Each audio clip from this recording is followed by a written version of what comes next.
forget to do your homework, you don't pay attention in class, and you're always in a hurry. I'm getting frustrated, Jamal. Don't tell me what to do. October 15th, 2024. Margaret Thornfield had been hiding in plain sight for 20 years. Room 204 at Millbrook Elementary seemed like the safest place on earth for a woman carrying the weight of her past. Then Linda Cassidy walked into her classroom and called 8-year-old Jamal Washington one of those people. Margaret's hands started shaking, the same way they shook in 1994 when she threw the Brennan case, when she let a killer walk free to save her own daughter's life, when she promised herself she'd never let fear silence her again. But Linda wasn't finished. She pointed at Jamal and said something that made Margaret's blood run cold. Words she'd heard before, in a courtroom, from a man who should have died in prison. That's when Margaret realized Linda Cassidy wasn't just another racist teacher. She was Thomas Brennan's sister, and she knew exactly who Margaret was. Before we jump back in, tell us where you're tuning in from, and if this story touches you, make sure you're subscribed because tomorrow I've saved something extra special for you. The fluorescent lights hummed overhead like angry wasps as Margaret watched Linda's pale lips curl into something that might have been a smile on anyone else's face. But Margaret knew that expression. She'd seen it 20 years ago across a mahogany conference table, when Thomas Brennan had leaned forward and whispered exactly what he'd do to that mulatto brat if Margaret didn't play ball. "Mrs. Thornfield," Linda said, her voice honey-sweet with manufactured concern. "You look like you've seen a ghost." Jamal remained frozen at his desk, crayon suspended over his worksheet, brown eyes wide with the kind of confusion that would calcify into shame if Margaret didn't act. The other 23 students had gone silent, that particular quiet that descends when children sense adult danger they can't name. Margaret's throat felt like sandpaper. Jamal was just what? Acting out like they always do? Linda stepped closer to the boy's desk, and Margaret caught the predatory gleam in her eyes. The same gleam Thomas had when he'd described the rope burns on Marcus Williams' neck, when he'd laughed about how the civil rights leader had danced a little jig before going still. Margaret's chest tightened, the familiar phantom weight of her daughter's hand slipping from hers as federal marshals escorted 9-year-old Zoe to a safe house. The echo of death threats crackling through their home phone at 2 a.m., the choice no mother should ever have to make. "Maybe we should discuss this outside," Margaret managed, her voice barely steady. Linda tilted her head, studying Margaret like a cat with a cornered mouse. "Oh, I think the children should hear this. It's educational." She turned back to Jamal. "Tell the class, sweetie, what were you really doing when you should have been working?" Jamal's lower lip trembled. I was just asking Lily if she had a red crayon." "And what did I tell you about interrupting other students?" Linda's voice dropped to that false gentle tone that made Margaret's skin crawl. You said people like me should know better." The words hung in the air like poison gas. Margaret felt the familiar rage building, the same fury that had made her want to watch Thomas Brennan burn. But underneath it, something else, the ice-cold terror of recognition. Because Linda wasn't just echoing her brother's racism, she was performing it. Every gesture calculated, every word chosen to inflict maximum damage. And Margaret suddenly understood that this wasn't coincidence. Linda knew. "That's right," Linda continued, her hand hovering inches from Jamal's shoulder. "Some people need to work twice as hard to earn their place. Don't they, Mrs. Thornfield?" The question was a blade sliding between Margaret's ribs.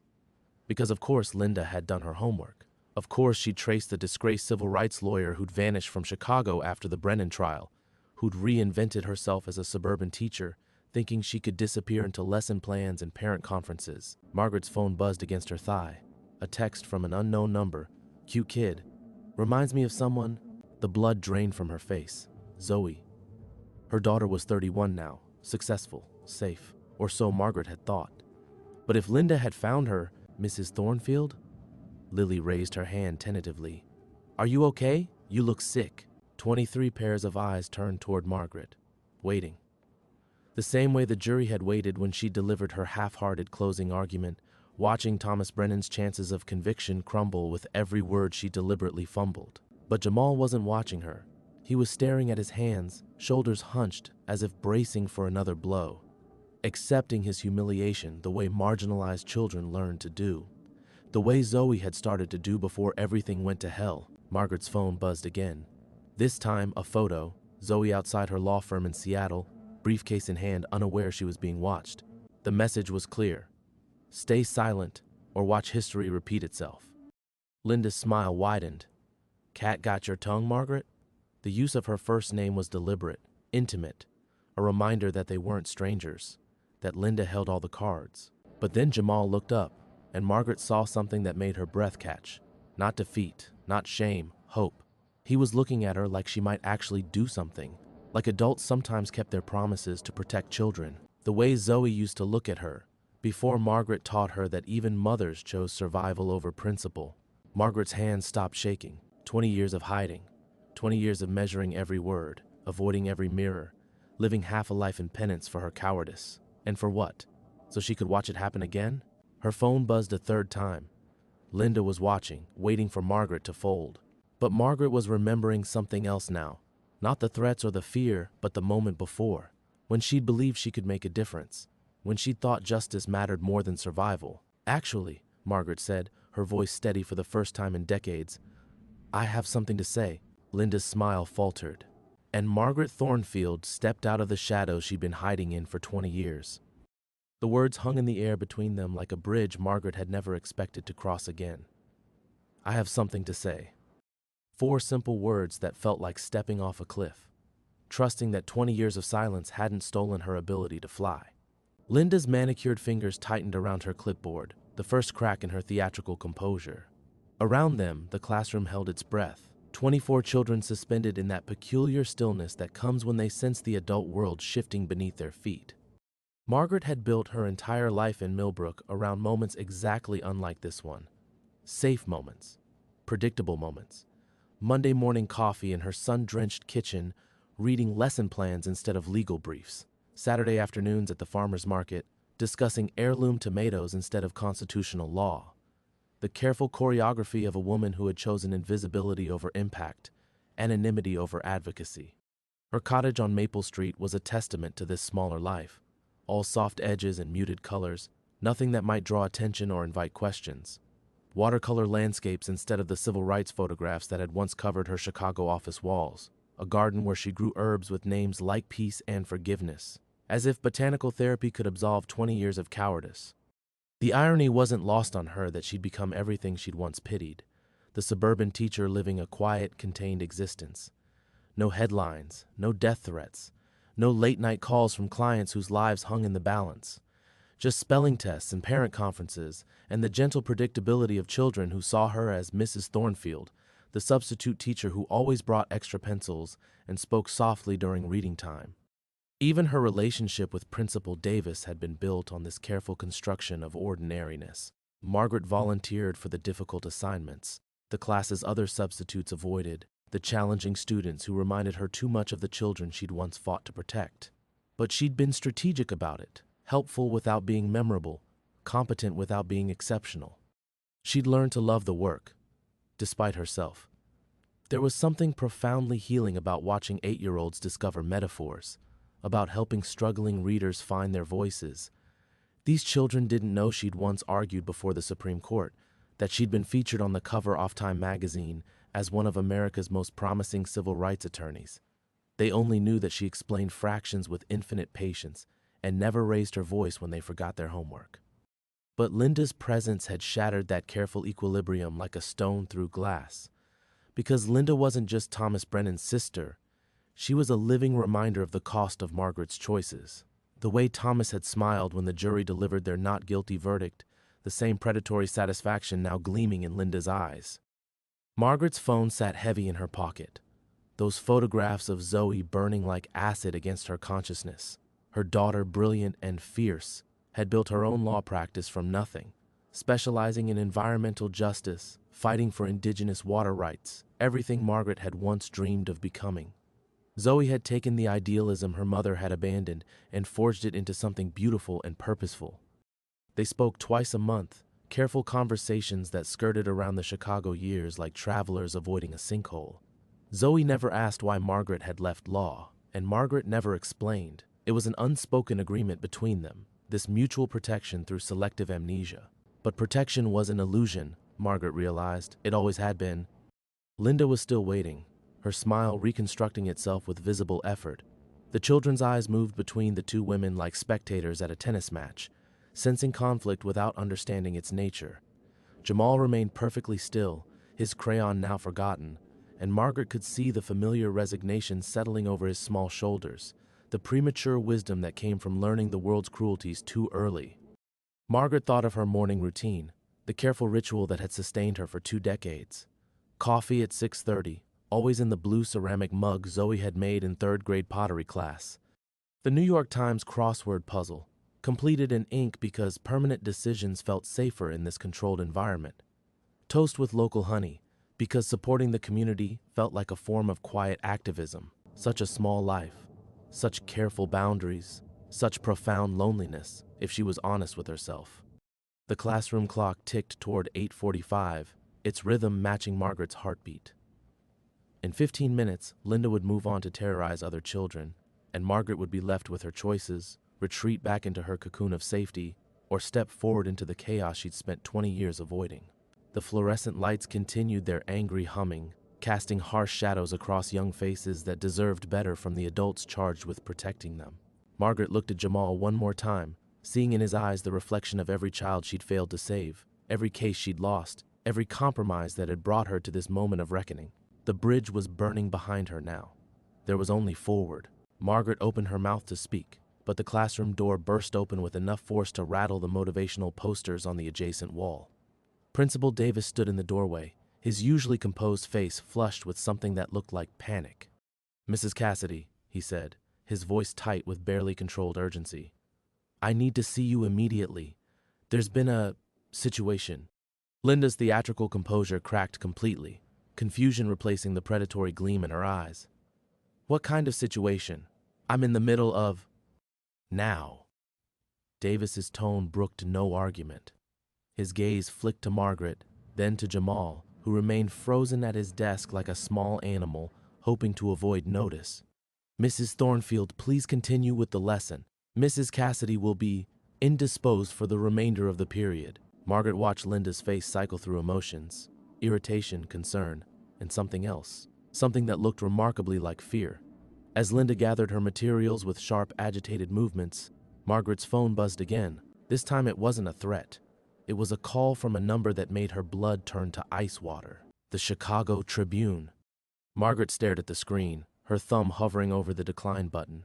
But the phone kept ringing, each electronic pulse like a funeral bell, announcing the death of her carefully constructed anonymity. Around her, the children were whispering among themselves, the adult tension infectious despite their limited understanding of its source. "Mrs. Thornfield?" Jamal's voice was barely above a whisper. "Are you going to answer that?"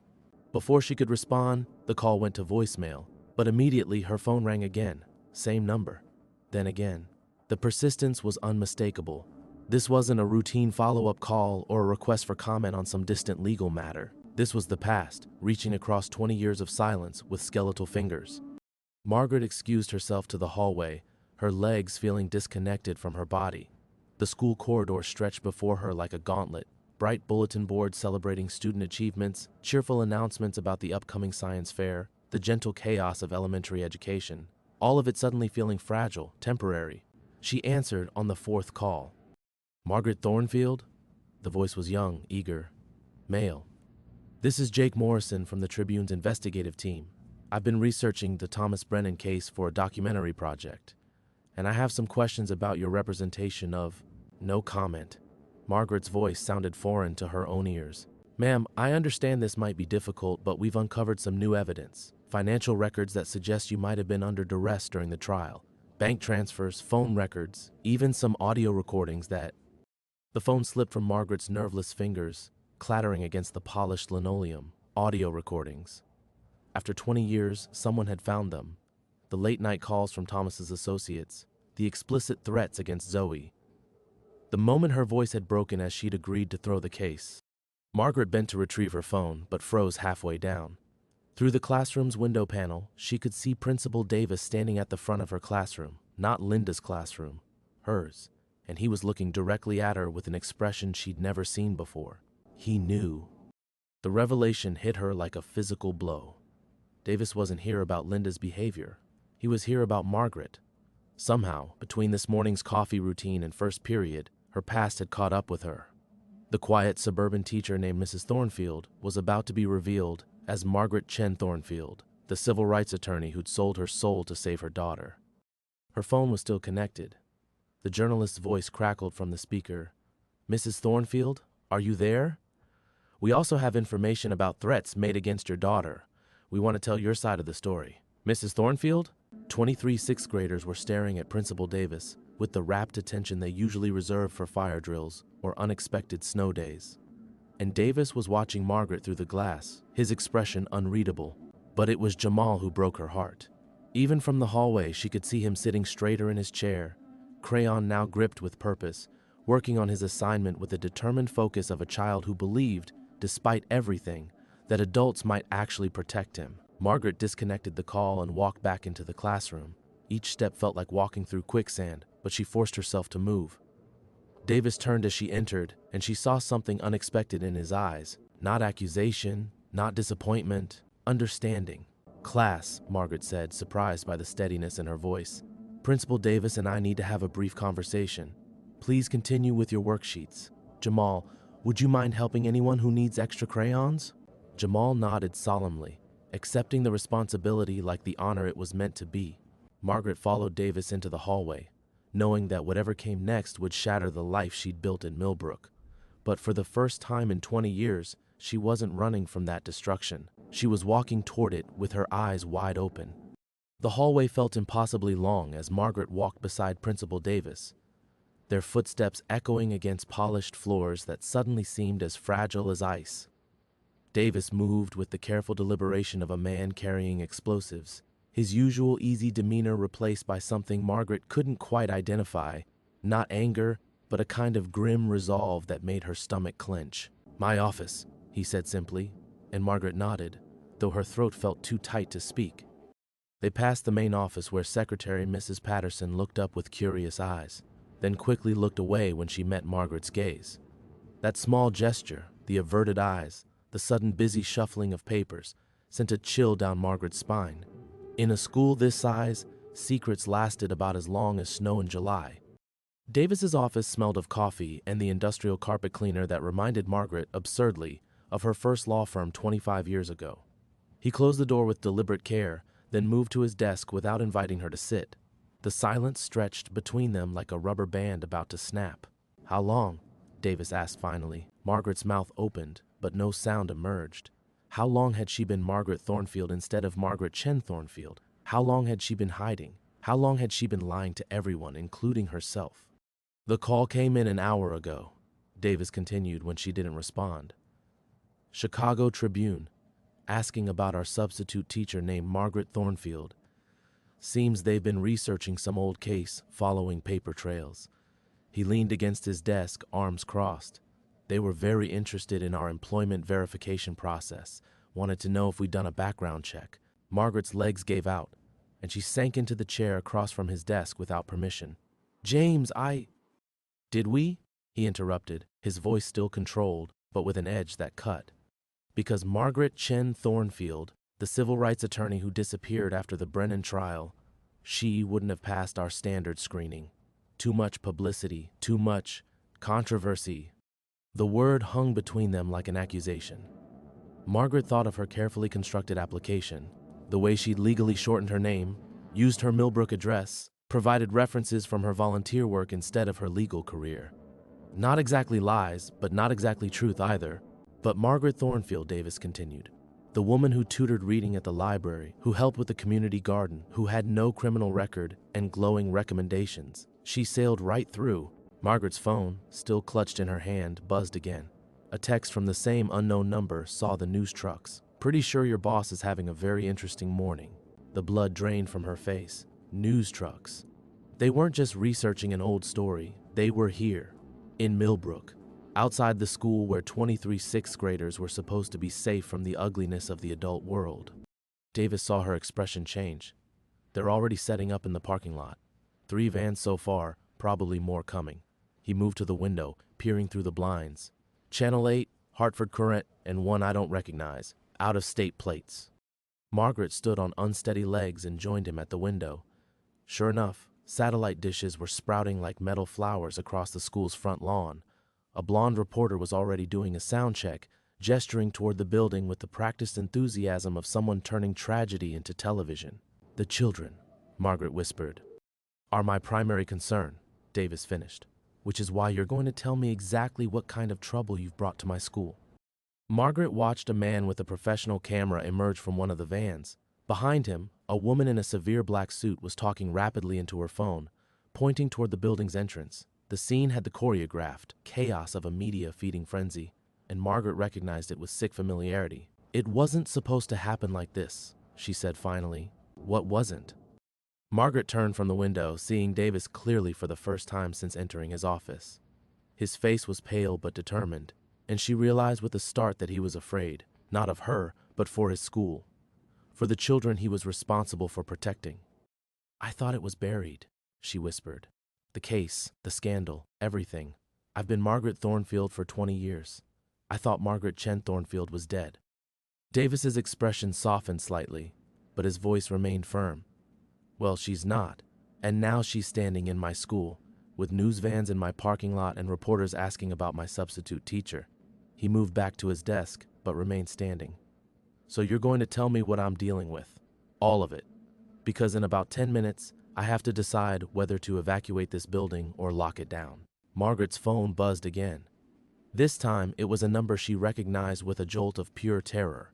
Zoe, her daughter, was calling, which meant Zoe had seen the news, which meant everything Margaret had spent 20 years trying to protect was about to come crashing down. Davis was watching her face. "Answer it," he said quietly. "Whatever this is, running from it isn't working anymore." Margaret stared at the phone, her thumb hovering over her daughter's name. Outside, she could hear car doors slamming, more reporters arriving. The careful life she'd built in Millbrook dissolving like sugar in rain. She answered the call. "Mom?" Zoe's voice cut through the phone like a blade, sharp with an urgency Margaret hadn't heard since her daughter was 8 years old and calling from a hospital after a bicycle accident. "Mom, what the hell is happening?" Margaret pressed the phone closer to her ear, as if she could somehow contain her daughter's voice, keep it from spilling into Davis's office where everything was already unraveling. Through the window, she could see a fourth news van pulling into the parking lot, this one with New York plates. "Sweetheart, I can explain." "Can you?" Zoe's voice cracked. "Because I'm sitting in my office watching CNN, and they're showing footage of your school. Your school, Mom. They're talking about Thomas Brennan and the Chen Thornfield case, and—" her voice dropped to a whisper. "They have photos of me, old ones, from when I was 12. The phone slipped in Margaret's suddenly sweaty palm. Photos of Zoe, which meant they had access to the old files, the court records, the evidence that had been sealed to protect a minor child. Someone had unsealed those records, someone with power, with connections, with a very specific agenda. Davis stepped closer, his principal's instincts kicking in as he witnessed her distress. "Margaret, what is it?" "They found her," Margaret whispered, covering the phone's mouthpiece. "My daughter. They have her information." "Mom?" Zoe's voice was smaller now, younger. "I need to know what really happened, not the sanitized version you've been feeding me for 20 years. The truth." Margaret sank into the chair again, the weight of 2 decades suddenly crushing. She'd rehearsed this conversation in her mind thousands of times. What she would say if this moment ever came, how she would explain the choices she'd made. But all those careful explanations crumbled like ash in her mouth.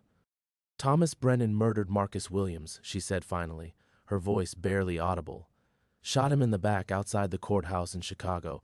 There were 12 witnesses, video evidence. It should have been the easiest conviction of my career." Davis moved to his desk, pretending to shuffle papers while obviously listening to every word.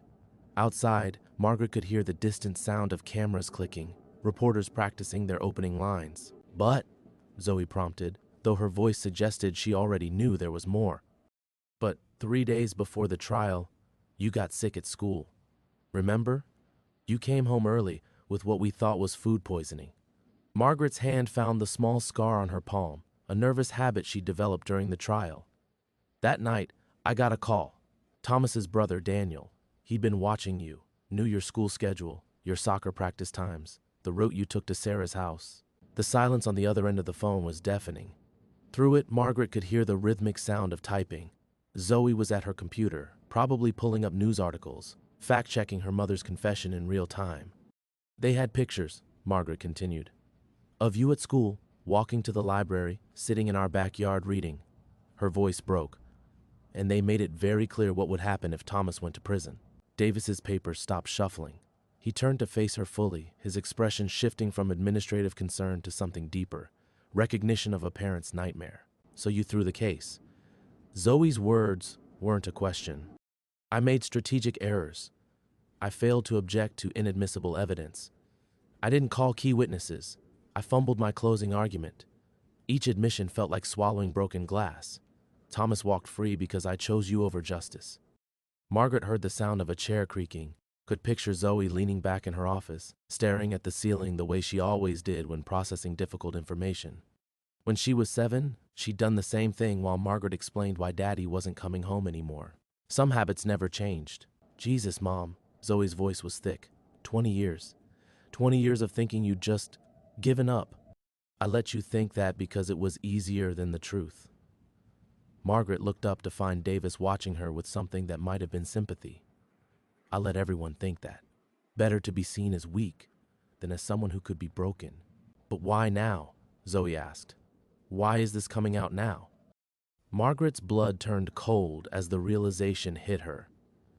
She thought of Linda Cassidy's smile, the way she'd looked at Jamal, the specific cruelty in her voice.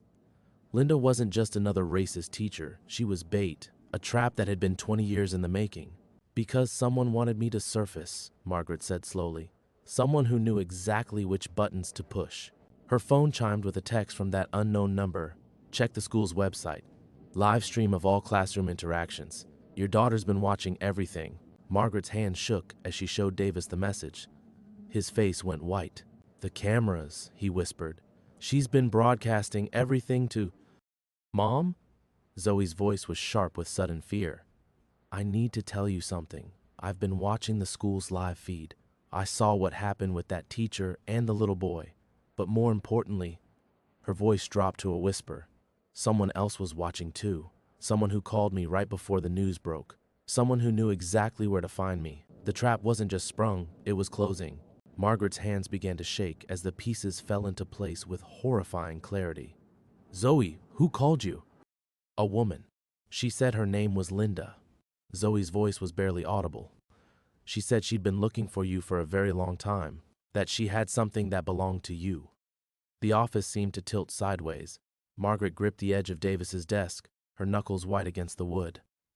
Linda Cassidy hadn't just happened to be in that classroom this morning. She hadn't stumbled into racist behavior by accident. She had orchestrated everything. The cruelty to Jamal, the timing, even Margaret's presence to witness it. What did she want? Margaret whispered. She knew things, Mom. Things about the trial that weren't in any news reports. She knew about Daniel Brennan's calls to you. She knew about the photographs. Zoe's breathing was audible through the phone. But here's the thing that made me sick. She knew I'd been watching the school's live feed. She knew I'd seen what happened in that classroom before it even hit the news. Davis moved to his computer, his fingers flying across the keyboard. Our live stream is supposed to be limited access, he muttered. Parents and approved family members only, with encrypted passwords. Unless someone had administrative access, Margaret said, the final piece clicking into place. Someone who could have gotten employment here under false pretenses. Someone who's been planning this for 20 years. Her phone rang again, not Zoe this time, but the unknown number that had been texting her. Margaret looked at Davis, who nodded grimly, then answered on speaker. Hello, Margaret?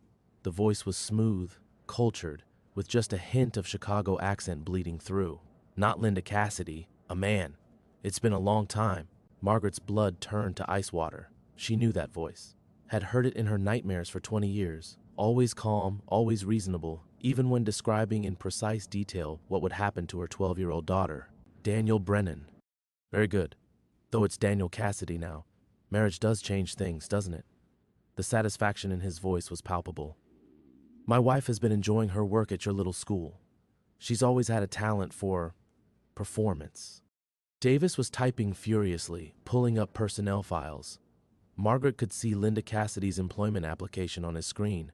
References that probably checked out, background verification that had somehow missed a name change, and a connection to a man who'd spent 20 years planning revenge. What do you want? Margaret asked, though she already knew the answer would destroy everything. Justice, Daniel said simply. My brother died in prison 3 years ago, shanked by another inmate who thought child killers deserved special treatment. His voice remained conversational, but Margaret could hear the rage underneath. Ironic, really. Thomas was many things, but he never touched children. He just killed one idealistic lawyer who got in our way. Margaret's legs gave out completely. She collapsed into the chair, the phone sliding across Davis's desk. Marcus Williams had been 26 when he died, young, brilliant, passionate about voting rights, and he'd been killed because he dared to challenge the system that the Brennan family had built their power on. You destroyed my brother's life with your weakness, Daniel continued. Your pathetic little performance in that courtroom didn't fool anyone who mattered. Everyone knew the great Margaret Chen Thornfield had been bought. But you know what the beautiful thing about weakness is? It's a gift that keeps on giving. Davis caught the phone before it hit the floor. This is Principal Davis. I'm calling the police. Oh, please do. But first you might want to check your student roster. Specifically, the emergency contact information for young Jamal Robinson. Margaret's vision blurred. Through the window, she could see more news vans arriving, reporters setting up their cameras with practiced efficiency. But none of that mattered now. Only the sick certainty that Daniel Brennan, Cassidy, had orchestrated everything down to the smallest detail. What did you do? She whispered. I gave you a choice. Same choice you had 20 years ago. His voice carried the satisfaction of a chess player announcing checkmate. Save one child, or stand up for justice. But here's the twist, Margaret. This time, the child you have to choose between saving and doing the right thing? He's not yours. Margaret heard Davis typing frantically, pulling up Jamal's file. She watched his face go white as he found what Daniel wanted him to find. Emergency contact, Davis read in a strangled voice. Linda Cassidy, registered guardian. The phone fell from Margaret's nerveless fingers as the truth hit her like a physical blow. Linda Cassidy wasn't just Daniel's wife. She was Jamal's legal guardian. And this morning's racist performance hadn't been about humiliating one black child. It had been about giving Margaret Chen Thornfield one final case to throw.